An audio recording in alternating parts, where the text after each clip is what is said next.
Hace algunas semanas se generó una polémica bastante interesante en Uruguay cuando el ministro de Economía, Gabriel Ordóñez, todavía no en ejercicio en ese momento, dijo que sería interesante para el ministerio poder desindexar los salarios. ¿A qué se refiere con esto? ¿Por qué es importante entenderlo? Y sobre todo, ¿cómo nos puede afectar a nosotros?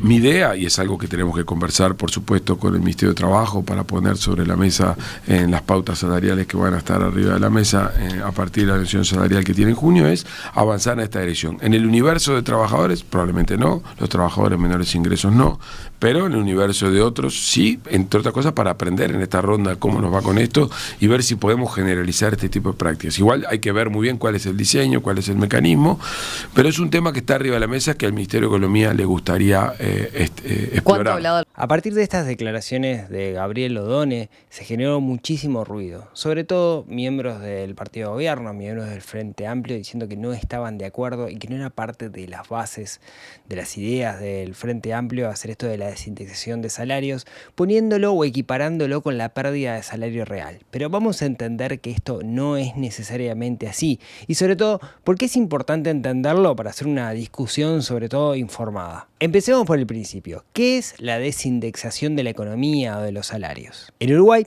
existe la figura del Consejo de Salarios, que es un ámbito tripartito. Por un lado está el Poder Ejecutivo, representado por el Ministerio de Trabajo, por otro lado están los empresarios y por otro lado están los trabajadores. Se juntan en este ámbito para definir cómo van a ser algunas cosas, por ejemplo, cómo serán los aumentos de salario, a qué estarán ligados los aumentos de salario de los trabajadores, beneficios y otros aspectos. Desde el punto de vista de los trabajadores, claramente un trabajador lo que quiere es mantener su salario real. ¿Qué es el salario real? Bueno, el aumento del salario tiene que ser por lo menos igual o mayor a lo que es la inflación futura. ¿Por qué? Porque de esa manera vos te asegurás que por más que cobres más dinero, el poder de compra va a ser el mismo. Si estamos en un contexto donde la inflación es el 6% y a vos te aumentan el salario un 3%, en realidad vas a ganar más plata, pero vas a perder poder de compra. Por eso hablamos del salario real, que es el aumento que tiene el salario descontando la inflación. El problema que tiene esto es que no sabemos cuál va a ser la inflación en el futuro. Como no podemos saber cuál es la inflación que vamos a tener en el futuro, lo que se suele hacer es atar el aumento de salarios justamente a la inflación. Si la inflación es del 6, yo te aseguro que te voy a aumentar el salario un 6. De hecho, debería ser un poquito más justamente para que aumente el salario real. El problema de este enfoque es que desde el punto de vista económico se da una suerte de efecto bola de nieve. Supongamos el empresario. Supongamos que soy un empresario.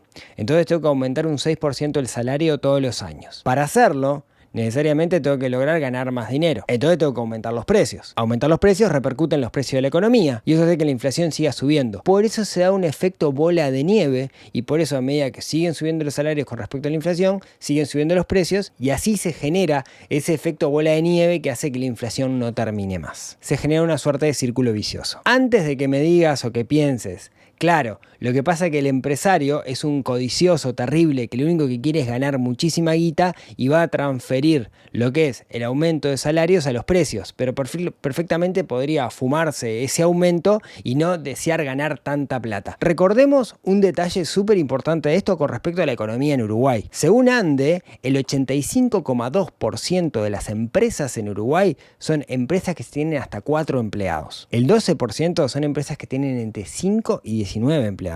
El 2,4% son empresas que tienen entre 20 y 99 y recién el 0,4% son empresas que tienen más de 100 empleados. O sea, la gran mayoría de los empresarios,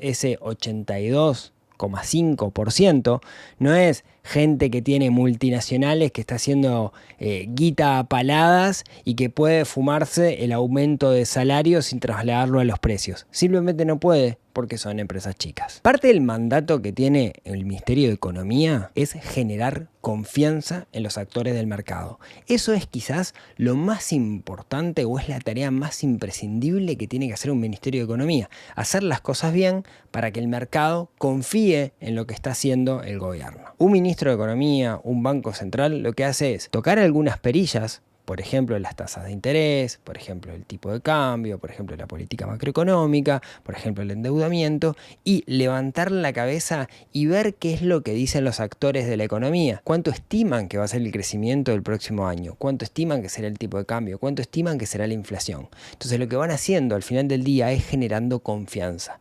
Estamos haciendo las cosas de forma tal que los actores del mercado confían en nosotros. Por eso digo que gran parte de la labor de un Ministerio de Economía es generar confianza en los actores del mercado. Uno de los grandes logros que se consiguieron en el gobierno anterior fue lograr controlar la inflación, mantener la inflación entre el 4,5 y el 6%, que es el rango meta. Y ya van varios meses, más de un año, 20 y pico de meses, que se tiene la inflación en ese rango. Y es un deseo del nuevo ministro, del nuevo gobierno, mantener eso, porque es muy beneficioso para nosotros poder tener una inflación estable. Ahora, hay una realidad. Gran parte de esa inflación estable, controlada que se tuvo, se dio porque venimos de un contexto donde el dólar estuvo a la baja. El dólar estuvo como muy estable y lo que se llama los bienes o servicios transables, aquellos que de alguna manera se cotizan en dólares, no incidieron tanto en la inflación. En otras palabras, si mañana el dólar se va por las nubes, es muy probable que la inflación suba. Recordemos que el gobierno actual, cuando era oposición, afirmaba que teníamos el atraso cambiario más grande de la historia. Que hay un atraso cambiario el más grande del siglo XXI ante la pasividad del gobierno y del Banco Central. Hace 2 años y medio que el Banco Central no interviene en el mercado de cambios, que no compra un dólar y que ve pasivamente cómo el dólar bajó de 43 a 42, a 41, a 40, a 39, a 38. O sea, atacaba esto del dólar bajo. Entonces es probable que, si son coherentes, deberíamos ver un dólar subiendo. Por otro lado, cuando Trump asume en Estados Unidos, el dólar sube, el dólar global, lo que es el dólar con respecto a otras monedas, sube. Ahora bajó, digamos, porque Trump hace cosas de Trump, entonces es muy probable que durante este periodo del gobierno de Trump veamos mucha volatilidad con respecto al dólar, pero lo cierto es que el Ministerio de Economía sabe que la herramienta de un dólar bajo para mantener la inflación controlada es una herramienta que quizás no tenga disponible en este periodo de tiempo. ¿Con qué otra herramienta puede contar un Ministerio de Economía entonces para poder controlar la inflación? Bueno, una de ellas es la desindexación de salarios. Recordemos que parte del mandato que tiene el ministro de Economía es justamente hacer crecer la economía del país. Hay muchas formas en las cuales eso se puede hacer, pero una de esas es captar la inversión extranjera, que entre dinero a nuestro país, que genere trabajo, etcétera, etcétera. Supongamos esta escena. Somos un inversor extranjero, ¿no? Entonces venimos y tenemos una reunión con el Poder Ejecutivo y el Poder Ejecutivo nos dice: perfecto, nos encanta que hagas una fábrica en Uruguay, que hagas una industria en Uruguay. Ahora, lo que te cuento es, nosotros, existe algo en Uruguay que se llama los consejos de salario y cada 6 meses le tenés que subir los salarios a tus empleados. Bueno, perfecto, ¿cuánto te los tengo que subir? Mirá, la realidad es que hace un tiempito que la inflación está controlada entre el 4,5 y 6%. Pero vos lo tenés que subir lo que sea de la inflación. ¿Y cuánto va a ser la inflación? Y bueno, estimamos que esté ahí. Pero al hacerlo atado a la inflación, no tenemos seguridad. Puede ser un 6, puede ser un 7, puede ser un 8, en particular si hay un pico inflacionario por alguna razón. En otras palabras, yo si soy un inversor extranjero y me dicen, cuando hago el business plan, y me dicen no sé cuánto le tengo que subir los salarios a los empleados, me genera cierta duda. Imaginemos la misma situación y a mí me dicen, mira, vos tenés que subirle los salarios un 6% todos los años. Es un número redondo, clarito. Me genera mucho más confianza y me permite hacer un business plan, ¿no? Un plan del negocio mucho más coherente y mucho más atado a certezas que a ideas de cosas que pueden llegar a pasar. ¿Es coherente lo que dijo Done? Sí, es coherente desde un punto de vista económico, es algo deseable para una economía. Si nosotros generamos la confianza de que Uruguay es un país donde la inflación está controlada, si logramos generar esa confianza hacia afuera, va a ser mucho más fácil captar inversión extranjera. A Done le cayeron con las 2 patas, como si hubiera dicho va a perder salario real las personas de la economía, los trabajadores. Y no fue lo que Done dijo.